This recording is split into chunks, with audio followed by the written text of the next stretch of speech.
قارون کا خزانہ۔ حضرت موسیٰ علیہ السلام کے زمانے میں قارون نام کا ایک بے حد دولت مند شخص رہتا تھا۔ وہ حضرت موسیٰ علیہ السلام کا رشتہ دار تھا اور بظاہر اس نے آپ کا دین بھی قبول کر لیا تھا، لیکن وہ دل سے توریت کی تعلیمات پر ایمان نہ لایا تھا۔ وہ لوگوں کو دھوکے میں رکھنے کے لیے بہت خوبصورت آواز میں توریت کی تلاوت بھی کیا کرتا تھا، لیکن یہ سب محض دکھاوا تھا۔ وہ دل سے اللہ کے احکامات کو تسلیم نہیں کرتا تھا۔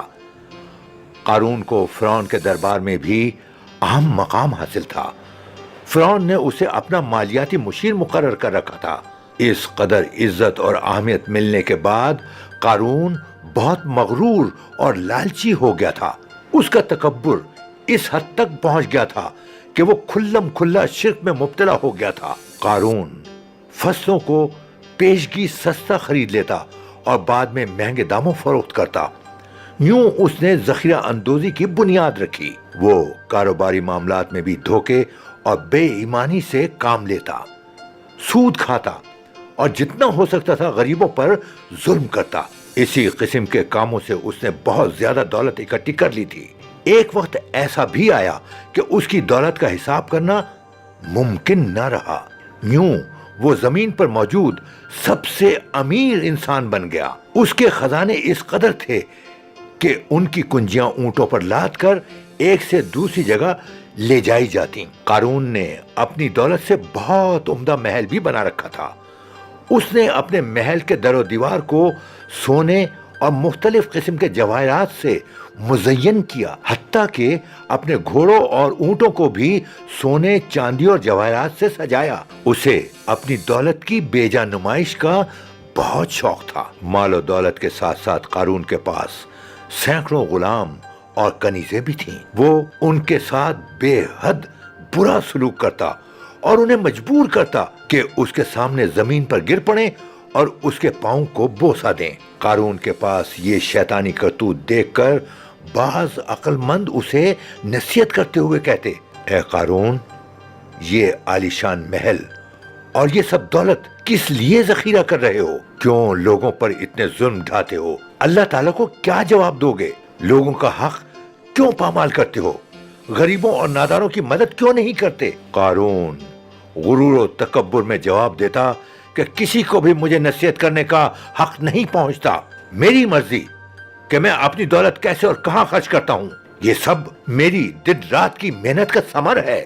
ایک دن قارون نے بہت عمدہ لباس پہنا اور قیمتی ساز و سامان سے آراستہ گھوڑے پر سوار ہو کر اپنے عالی شان محل سے باہر نکلا۔ نوکروں کی فوج اس کے ساتھ تھی۔ غریب اور نادار لوگ اس کی شان و شوکت دیکھ کر راستے کے دونوں اطراف قطار باندھ کر کھڑے ہو گئے۔ بہت سے تو اس کی دولت پر رشک کرتے ہوئے کہنے لگے، دیکھو قارون کتنی اچھی زندگی گزار رہا ہے، کاش ہم بھی قارون کی طرح خوش نصیب ہوتے۔ سمجھدار مومنین کا دل ان لوگوں کی حالت پر جلتا۔ وہ جب کبھی ان کے منہ سے ایسی باتیں سنتے تو انہیں سمجھاتے اور کہتے کہ خوش نصیبی دولت کی کثرت میں نہیں بلکہ نیک اعمال اور اللہ تعالیٰ کی اطاعت میں پوشیدہ ہے۔ تم ایک ظالم انسان کا اتنا احترام کیوں کرتے ہو؟ وہ احترام کے لائق نہیں۔ اس نے یہ ساری دولت ذخیرہ اندوزی اور بے انصافی سے کمائی ہے، اس لیے وہ احترام اور عزت کے لائق نہیں ہے۔ ایک دن اللہ تعالیٰ کی طرف سے حضرت موسیٰ علیہ السلام کو حکم ہوا کہ دولت مندوں سے کہو کہ وہ زکوٰۃ دیں۔ حضرت موسیٰ علیہ السلام نے اللہ کا حکم دولت مندوں کو سنایا اور قارون کو بھی حکم دیا کہ دوسروں کی طرح اپنے مال کی زکوٰۃ دے۔ اللہ کا یہ حکم سن کر قارون بہت ناراض ہوا اور سخت لہجے میں کہنے لگا کہ زکوٰۃ کیا ہے؟ میں کیوں اپنی دولت مفت میں دوسروں کو دوں؟ وہ بھی جائیں میری طرح کام اور محنت کریں تاکہ دولت کما کر میری طرح امیر ہو جائیں۔ حضرت موسیٰ علیہ السلام نے اسے سمجھاتے ہوئے فرمایا، زکوٰۃ کا یہ مطلب نہیں کہ اپنی ساری دولت غریبوں میں بانٹ دو، بلکہ اپنی دولت کا ایک چھوٹا سا حصہ غریبوں اور ناداروں کو دے دو تاکہ وہ بھی آسانی سے زندگی گزار سکیں۔ قارون پر حضرت موسیٰ علیہ السلام کی نصیحت کا کوئی اثر نہ ہوا۔ اس کے ساتھ ساتھ وہ حضرت موسیٰ علیہ السلام کے ساتھ دشمنی پر اتر آیا، یہاں تک کہ ان کی ذات پر جھوٹے الزام بھی لگانے لگا۔ حضرت موسیٰ علیہ السلام قارون کی گستاخی اور سخت دلی سے بہت ناراض ہوئے۔ آپ کے دل سے بے اختیار قارون کے لیے بد دعا نکلی۔